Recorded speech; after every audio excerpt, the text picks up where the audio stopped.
नमस्कार, स्वागत है आपका एग्जामशाला के यूट्यूब चैनल में। देखिए, आज है 25 मई। तो चलिए स्टार्ट करते हैं आज के current affair MCQ. Current affair MCQ start करने से पहले आप एग्जामशाला इंडिया को वेरियस सोशल मीडिया साइट्स पर फॉलो कर सकते हैं, जैसे टेलीग्राम, जहां पर आपको वेरियस पीडीएफ्स मिल जाएंगी करंट अफेयर्स।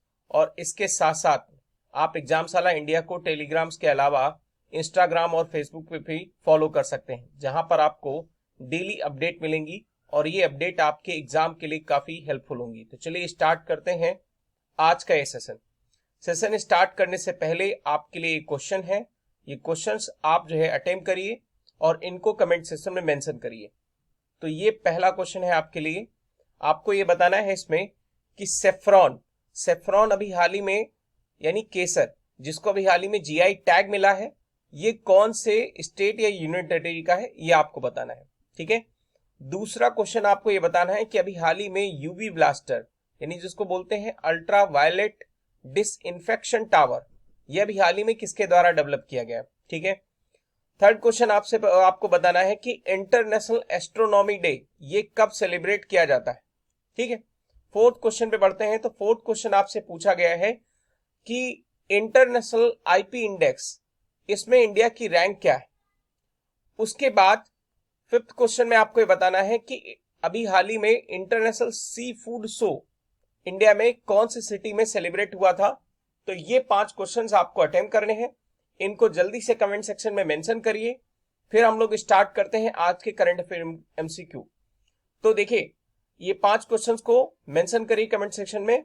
यहां पर पहला क्वेश्चन आपके लिए लेकर आते हैं। तो पहला क्वेश्चन है आपके लिए, आपको ये बताना है कि अभी हाल ही में गवर्नमेंट ने कितना फंड एलोकेट किया है बी कीपिंग के लिए। बी कीपिंग मतलब मधुमक्खी पालन के लिए।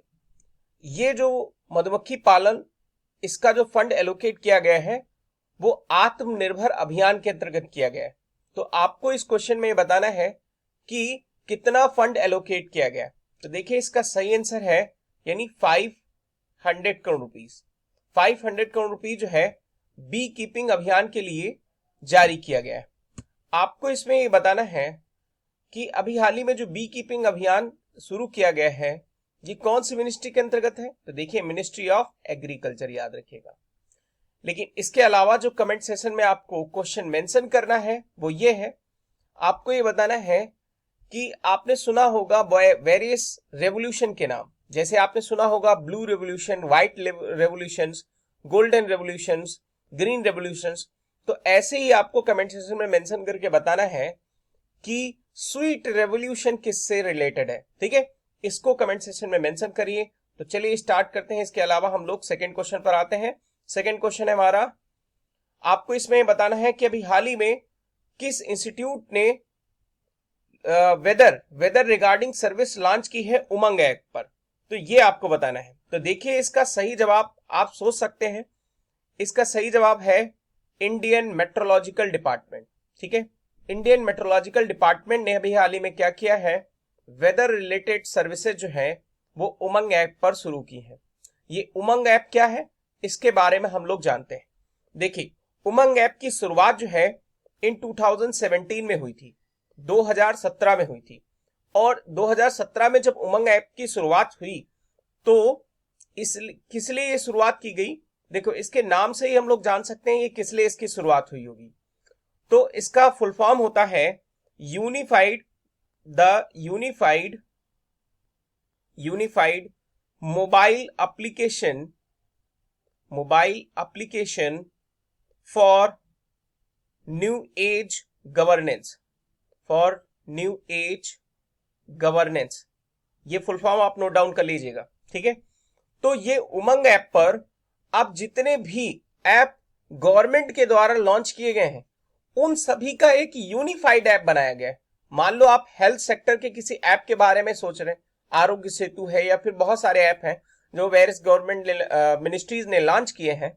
तो इन सभी ऐप को आप एक ही ऐप पर आइडेंटिफाई कर सकते हैं और वो आपका ऐप कौन सा है, उमंग ऐप। ठीक है। तो याद रखना है आपको, 2017 में शुरू किया गया था। अब इसी उमंग ऐप पर इंडियन मेट्रोलॉजिकल डिपार्टमेंट ने क्या किया है, अभी इस पर वेदर रिलेटेड सर्विसेज भी लॉन्च कर दी हैं। ठीक है। चलिए अब हम लोग बढ़ते हैं अगले क्वेश्चन पर, यानी क्वेश्चन नंबर थर्ड पर। तो देखिए क्वेश्चन नंबर हमारा थर्ड क्या कहता है, आपको इसमें बताना है कि डॉक्टर कस्तूरी रंजन कमेटी अभी हाल ही में चर्चा में थी, तो ये किससे रिलेटेड है, ये आपको बताना है। तो देखिए डॉक्टर कस्तूरी रंजन जो कमेटी थी अभी हाल ही में चर्चा में थी, तो ये रिलेटेड है कंजर्वेशन, यानी कंजर्व करना किस चीज को, बायोडायवर्सिटी को। कहां पर, वेस्टर्न घाट में। तो वेस्टर्न घाट हमारे इंडिया में कौन कौन से स्टेट में लगते हैं, सबसे पहले ये बताइए। तो देखिए वेस्टर्न घाट जो है प्रेजेंट टाइम पर 6 स्टेट में लगते हैं, यानी पहला गुजरात, फिर महाराष्ट्र, गोवा, कर्नाटक, केरल और तमिलनाडु। ठीक है, तो यहां पर 6 स्टेट में वेस्टर्न घाट लगते हैं। वेस्टर्न घाट देखिए हमारी कंट्री में बायोडायवर्सिटी के एक हॉटस्पॉट के रूप में जाना जाता है, याद रखिएगा, बायोडायवर्सिटी के हॉटस्पॉट के रूप में जाना जाता है। तो चलिए बता दीजिए कि प्रेजेंट टाइम पर इंडिया में कितने बायोडायवर्सिटी हॉटस्पॉट है। ठीक है, तो इन बायोडायवर्सिटी बहुत ज्यादा है वेस्टर्न घाट की, तो वेस्टर्न घाट की बायोडायवर्सिटी को कंजर्व करने के लिए, बनाए रखने के लिए ये कमेटी बनाई थी, यानी जिसका नाम आपको याद रखना है डॉक्टर कस्तूरी रंजन कमेटी। ठीक है, तो इसमें आपको बताना है कि प्रेजेंट टाइम पर कितने बायोडायवर्सिटी हॉटस्पॉट हैं इंडिया में। ठीक है, इसको मेंशन करना है। बढ़ते हैं हम लोग अगले क्वेश्चन पर, यानी क्वेश्चन नंबर 4 पर। तो देखिए क्वेश्चन नंबर 4 है कि अभी हाल ही में यूएस ने किस ट्रीटी से अभी अपने आप को विड्रॉ कर लिया है। तो देखिए इसका सही आंसर क्या है, जो लोग सुन रहे होंगे, इसका सही आंसर है क्या, ओपन स्काई ट्रीटी। ठीक है, आपको पता होगा ओपन स्काई ट्रीटी। तो जो ओपन स्काई ट्रीटी है, इससे अभी हाल ही में यूएस ने अपने आप को क्या कर लिया, विड्रॉ कर लिया। तो क्या थी ओपन स्काई ट्रीटी, थोड़ा सा इसके बारे में हम लोग जान लेते हैं। देखिए इस ट्रीटी को साइन किया, मतलब इस ट्रीटी को साइन किया गया था 1992 में। ठीक है, 1992 में, लेकिन ये ट्रीटी 2002 में फोर्स में आई, मतलब चर्चा में, कम इनटू फोर्स में कब आई, 2002 में। अच्छा, जब 2002 में आई, लागू हुई ये ट्रीटी, तो इसमें क्या था, ये यूएस के साथ साथ अदर 35 कंट्रियां, यानी यूएस और रशिया को मिला के 35 कंट्रियों के बीच में ये ट्रीटी साइन हुई थी। तो जब ये ट्रीटी साइन हुई, तो इस ट्रीटी में ये कहा गया कि अब कोई भी अनमैन्ड, यानी ड्रोन, अनमैन्ड एयर व्हीकल्स, इसके सहायता से हम एक देश, अगर यूएस चाहे तो रशिया पर किसी भी टाइम पर नजर रख सकता है। इससे क्या होगा कि हम एक ट्रांसपेरेंसी आ सकेगी, कि हम देख सकेंगे कि कभी रशिया ऐसा तो नहीं कोई युद्ध की चाल चल रहा है या युद्ध की तैयारी कर रहा है, रशिया या फिर अमेरिका या फिर यूरोप कंट्रियों के खिलाफ। तो इसलिए ओपन स्काई ट्रीटी जारी की गई थी। फिर से आपको सीधे शब्दों में बता देते हैं, यूएस और रशिया के साथ साथ में और कंट्रियां थी यूरोप की, उनके बीच में ट्रीटी साइन हुई थी। तो ये ट्रीटी इसलिए साइन हुई थी कि अब यानी आसमान से एक देश दूसरे देश पर नजर रख सकता है, यानी यूएस कभी भी अगर चाहे तो रशिया पर नजर रख सकता है अपने ड्रोन की सहायता से, कि रशिया कहीं ऐसा तो नहीं अपने हमले की तैयारी कर रहा है। तो आपको ये समझ में आया। ठीक है, तो ये था ओपन स्काई ट्रीटी। याद रखना है आपको, कब जारी हुई, कब साइन हुई थी, 1992 में। कब जारी हुई, 2002 में। इससे यूएस ने अपने आप को क्या कर लिया है, विड्रॉ कर लिया है। ठीक है, बढ़ते हैं आगे क्वेश्चन पर, अगले क्वेश्चन पर। देखिए क्वेश्चन नंबर 5 है हमारा। यहां पर आपको ये बताना है कि कौन से स्टेट ने अभी हाल ही में कोविड-19 के चलते इंटर स्टेट मूवमेंट चालू कर दिया है। मतलब आप समझ रहे हैं, बाहर से कोई भी मूवमेंट नहीं होगा, लेकिन इंटर स्टेट मूवमेंट चालू कर दिया है लोगों का। तो ये इसका सही जवाब है, बहुत आसान क्वेश्चन है। इसका सही जवाब क्या है, कर्नाटक। कर्नाटक ने क्या किया है, अभी हाल ही में इंटर स्टेट मूवमेंट को जारी कर दिया है। आगे बढ़ते हैं, यानी क्वेश्चन नंबर हम लोग 6 पर। देखिए क्वेश्चन नंबर आप बताइए, ये क्वेश्चन नंबर 6 हम लोग अभी डिस्कस कर चुके हैं क्वेश्चन नंबर 4 में। तो इसका सही जवाब आप कमेंट सेक्शन में मेंशन करिए। आगे बढ़ते हैं हम लोग, यानी क्वेश्चन नंबर 7 पर। तो देखिए क्वेश्चन नंबर 7 में आपसे पूछा है कि अभी हाल ही में वर्ल्ड बैंक के वर्ल्ड बैंक में अभी प्रैक्टिस मैनेजर के तौर पर for climate change in south Asia में किस पर्सन को अपॉइंट किया गया है। तो देखिए इसका सही आंसर क्या है, इसका सही आंसर है डॉक्टर आभास झा। ठीक है, आभास झा को अपॉइंट किया गया है किसमें, वर्ल्ड बैंक प्रैक्टिस मैनेजर के तौर पर। कहां पर, किस लिए, climate change in south Asia. South Asia में जो क्लाइमेट चेंज आ रहा है, डेजर्टिफिकेशन हो रहा है, एनवायरमेंट में जो बदलाव आ रहा है, तो इनकी निगरानी करने के लिए क्या किया गया है, अभास झा को अपॉइंट किया गया है वर्ल्ड बैंक की तरफ से एज अ प्रैक्टिस मैनेजर। बात करते हैं हम लोग अगले क्वेश्चन पर, यानी क्वेश्चन नंबर 8 की तरफ हम लोग बढ़ते हैं। तो देखिए क्वेश्चन नंबर 8 है हमारा। अभी आपको बताना है कि मिनिस्ट्री ऑफ होम अफेयर्स ने कुछ रिलैक्सेशन दिया है। वो रिलैक्सेशन किस कार्ड के लिए है, ये आपको बताना है कि कोविड-19 के चलते वो अब इंडिया की यात्रा कर सकते हैं। ठीक है, कोई उन पर रिस्ट्रिक्शन वगैरह नहीं रहेगी। तो ये किस कार्ड के लिए मिनिस्ट्री ऑफ होम अफेयर्स ने किया है? तो देखिए इसका सही जवाब क्या है? इसका सही जवाब है ओसीआई, यानी ओसीआई कार्ड के लिए भी हाल ही में क्या किया है, मिनिस्ट्री ऑफ होम अफेयर्स ने अभी हाल ही में रेस्ट्रिक्शन सारी हटा दी। तो देखिए मुद्दा क्या है, कंटेक्स्ट थोड़ा सा जान लेते हैं कि ओवरसीज सिटीजन ऑफ इंडिया, इसका पूरा नाम हो क्या होता है, ओवरसीज सिटीजन ऑफ इंडिया, यानी ऐसा पर्सन जो इंडियन ओरिजिन के हैं लेकिन बाहर रहते हैं, बाहर किसी कंट्रियों में रहते हैं, तो उनके पास यदि कोई ओसीआई कार्ड है तो इंडिया में विदाउट एनी किसी भी वीजा के लिए उनको अप्लाई नहीं करना है।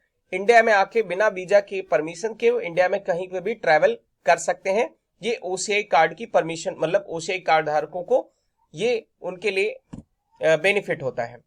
अगर हम ओसीआई कार्ड की बात करें तो देखिए इसकी शुरुआत कब हुई थी, तो जरा बता दीजिए कमेंट सेक्शन में इसकी शुरुआत कब हुई थी। ठीक है, आगे बढ़ते हैं हम लोग, यानी क्वेश्चन नंबर 9 पर। क्वेश्चन नंबर 9 आपको यहां पर बताना है कि कौन से राज्य ने अभी हाल ही में प्रेजेंट टाइम पर मिड जून से ही 11th और 12th क्लासेस के लिए कॉलेज ओपन करने का डिसीजन दिया है। तो इसका सही जवाब क्या है? देखिए इसका सही जवाब है सिक्किम। सिक्किम ने कहा है कि जो अभी हाल ही में कोविड-19 के चलते सभी कॉलेज स्कूल बंद थे, उसमें से 11th और 12th के लिए जो कॉलेजेस हैं वो ओपन कर दिए जाएंगे मिड जून से। तो देखते हैं अभी बाकी सभी के लिए कब तक सेशन ओपन होगा, ये देखने वाली बात होगी। ठीक है, चलिए आगे बढ़ते हैं हम लोग, यानी क्वेश्चन नंबर 10 की तरफ। देखिए क्वेश्चन नंबर 10 में आपसे पूछता है कि अभी हाल ही में अबू धाबी में अल एन जू यहां पर सेलिब्रेट किया गया है वर्ल्ड टर्टल डे। तो ये आपको बताना है कि अभी हाल ही में जो वर्ल्ड टर्टल डे है वो कब सेलिब्रेट किया जाता है। तो देखिए इसका सही जवाब क्या है? इसका सही जवाब है 23 मई, यानी 23 मई को सेलिब्रेट किया जाता है क्या, वर्ल्ड टर्टल डे। ठीक है, याद रखना है आपको। आगे बढ़ते हैं हम लोग क्वेश्चन नंबर 11 पर। क्वेश्चन नंबर 11 हमारा क्या है, प्रधानमंत्री मत्स्य संपदा योजना। कौन सी योजना? जी हाँ, मत्स्य संपदा योजना। ये कौन सी मिनिस्ट्री के द्वारा लॉन्च की गई है, ये आपको बताना है। तो देखिए इसका सही जवाब क्या है? आपको अगर लग रहा हो कि मिनिस्ट्री ऑफ एग्रीकल्चर के द्वारा ये योजना लॉन्च की गई है तो आप गलत हैं। ठीक है, ये योजना लॉन्च की गई है किसके द्वारा? एनिमल हस्बेंड्री के द्वारा। तो चलिए बता दीजिए कमेंट सेक्शन में प्रेजेंट टाइम पर एनिमल हस्बेंड्री कौन से मिनिस्टर के पास है ना? तो जरिए कमेंट सेक्शन में मेंशन करिए एनिमल हस्बेंड्री। ठीक है, इसके द्वारा चलाई जा रही प्रधानमंत्री मत्स्य संपदा योजना। इस योजना का जो मेन एम है क्या, कि हमें मत्स्य मेले यानी फिशेस, मछली उत्पादन में इंडिया को बहुत ही ज्यादा हाई प्रोडक्शन करना है। तो जरा ये भी बताइए कि प्रेजेंट टाइम पर जो मछली उत्पादन के लिए एक रेवोल्यूशन चलता है उसका क्या नाम है? जी हाँ, उसका नाम है ब्लू रेवोल्यूशन। याद रखिएगा, ब्लू रेवोल्यूशन। ब्लू रेवोल्यूशन किससे रिलेटेड है? तो मछली उत्पादन से रिलेटेड है, याद रखना है इसको। ठीक है, तो ब्लू रेवोल्यूशन में इंडिया को प्रेजेंट टाइम पर ज्यादा से ज्यादा प्रोडक्शन करना है और इसके प्रोडक्शन को 9% की ग्रोथ देना है 2024-25 तक, यानी जो अभी उत्पादन है इसमें 9% की ग्रोथ रेट करना है। मत्स्य संपदा योजना का ये टारगेट है। ठीक है, ज्यादा इसके बारे में डिस्कस नहीं करेंगे, बस इतना ही इंपॉर्टेंट है आपके लिए। आगे बढ़ते हैं हम लोग, यानी क्वेश्चन नंबर 12 पर। तो क्वेश्चन नंबर हमारा 12 है, इसमें आपसे पूछा है, देखिए ये कई बार हम लोग क्वेश्चन डिस्कस कर चुके हैं लेकिन फिर भी इस क्वेश्चन में आपको रखा है। बताइए जरा इसका आंसर क्या है, जल्दी से बताइए कमेंट सेक्शन में। What is the full form of ECLGS? इसका आपको फुल फॉर्म बताना है कि क्या है। तो देखिए इसका फुल फॉर्म आपने सुना होगा किसी स्कीम में, तो इसका फुल फॉर्म है emergency credit line guarantee schemes, emergency credit line guarantee scheme. ठीक है, ये इसका फुल फॉर्म है। अब है क्या ये, मैंने आपको बताया था एक वीडियो में कि 3 लाख करोड़ इसका एक एडिशनल फंड रखा गया है। किसके लिए रखा गया है? फॉर द एमएसएमई, यानी micro small and medium enterprise के लिए रखा गया है। ठीक है, तो 3 लाख करोड़ रुपए का जो फंड रखा गया है, उस फंड को रिलीज किया जाएगा किसके जरिए? Emergency credit line guarantee scheme. इस स्कीम के अंतर्गत रिलीज किया जाएगा ताकि एमएसएमई को जल्दी से जल्दी क्या मिल सके? उन्हें लोन मिल सके अंडर द मुद्रा योजना, और इसके अंतर्गत, इस योजना के अंतर्गत इन्हें लोन मिल सके। तो ये याद रखना है आपको इसका फुल फॉर्म। ठीक है, चलिए अच्छा, आप ये भी बता दीजिए कि प्रेजेंट टाइम पर एमएसएमई मिनिस्टर कौन है? ठीक है, एमएसएमई मिनिस्टर कौन है? चलिए आगे बढ़ते हैं, यानी क्वेश्चन नंबर हम लोग 13 पर। तो क्वेश्चन नंबर हमारा 13 है, इसमें आपको ये बताना है कभी हाल ही में national rural infrastructure development agency है, इसने अनाउंस किया है कि अभी हाल ही में हम लोग कोर जियो टेक्सटाइल्स का यूज करेंगे। कहां पर यूज करेंगे ये आपको बताना है। तो देखिए, इस क्वेश्चन को पहले हम लोग समझ लेते हैं कि इसमें क्या कहता है। देखिए, तो जो कोर है जियो टेक्सटाइल्स, इसका मतलब क्या है? आपने नारियल देखा होगा, है ना, नारियल। तो नारियल के ऊपर जो एक रेसेस टाइप के होते हैं, उनका यूज किया जाता है हमारे टेक्सटाइल सेक्टर्स में, उनका यूज किया जाता है बहुत सारे प्रोडक्ट बनाने में।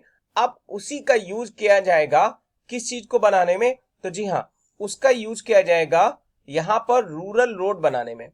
ठीक है, आप शॉक हो गए होंगे कि रूरल रोड में उसका यूज क्या है। तो national rural infrastructure development agency ने अनाउंसमेंट किया है कि अब जितनी भी रूरल रोड बनेंगी, तो उस रूरल रोड में 5% रूरल रोड्स का हिस्सा जो होगा वो कोर जियो टेक्सटाइल्स के द्वारा बनाया जाएगा। याद रखना है आपको, किसके द्वारा? कोर जियो टेक्सटाइल्स के द्वारा बनाया जाएगा।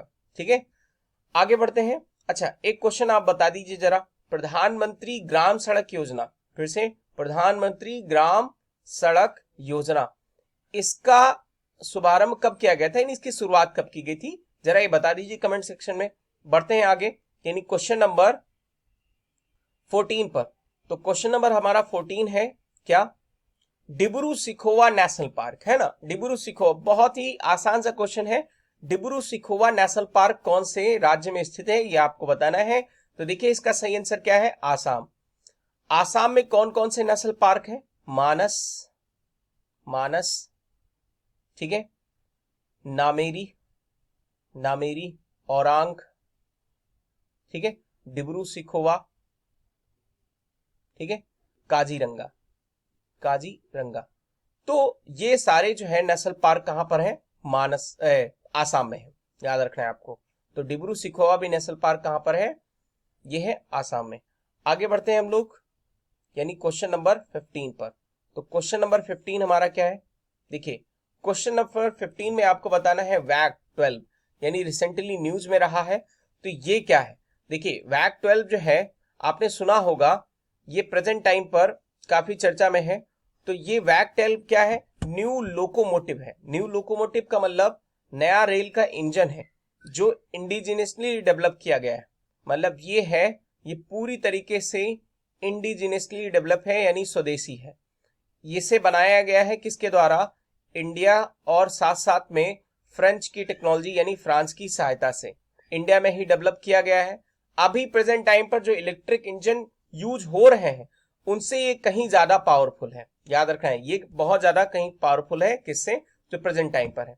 इसकी क्षमता ये है कि ये 6000 यानी 6000 टन के साथ जो है लोड को ट्रैवल कर सकता है with the 120 kilometre per hour, यानी 120 घंटे प्रति किलोमीटर की रफ्तार से ये क्या कर सकता है? 6000 टन के साथ यात्रा कर सकता है, पटरी पर दौड़ सकता है। ठीक है, तो ये याद रखना है कि प्रेजेंट टाइम पर ये क्या है? वैक 12। तो ये एक नया लोकोमोटिव है, आपको जल्द ही अभी सभी रेलगाड़ियों में आपको दिखेगा।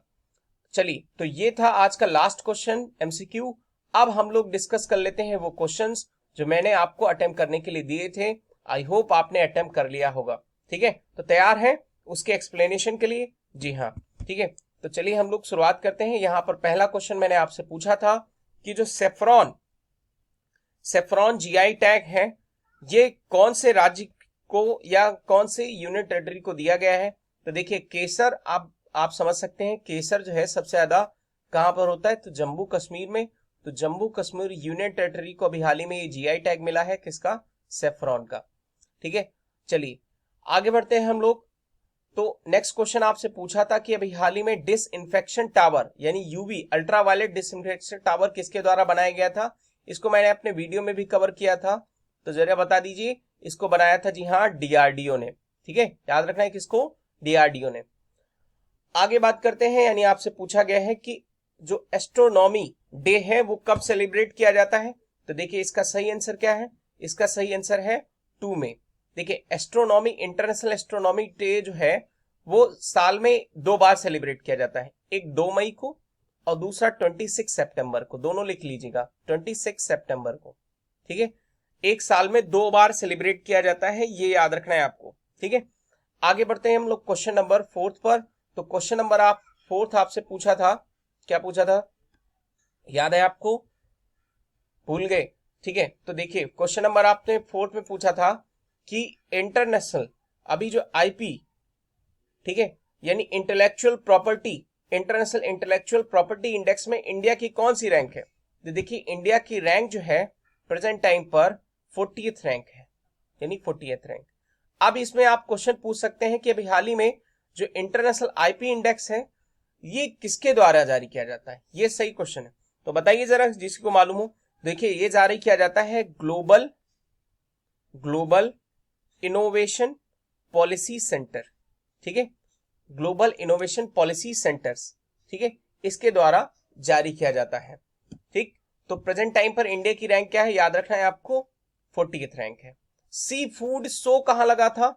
तो सी फूड शो यानी जाहिर सी बात है जो कोस्टल स्टेट है वहां पर लगा होगा, तो ये लगा था कोच्चि में, यानी केरला में। ठीक है, याद रखना है आपको। तो आज के वीडियो में इतना ही। Thank you for listening. God bless you all. आप लोग सभी स्वस्थ रहें, अच्छे रहें। ठीक है, थैंक यू।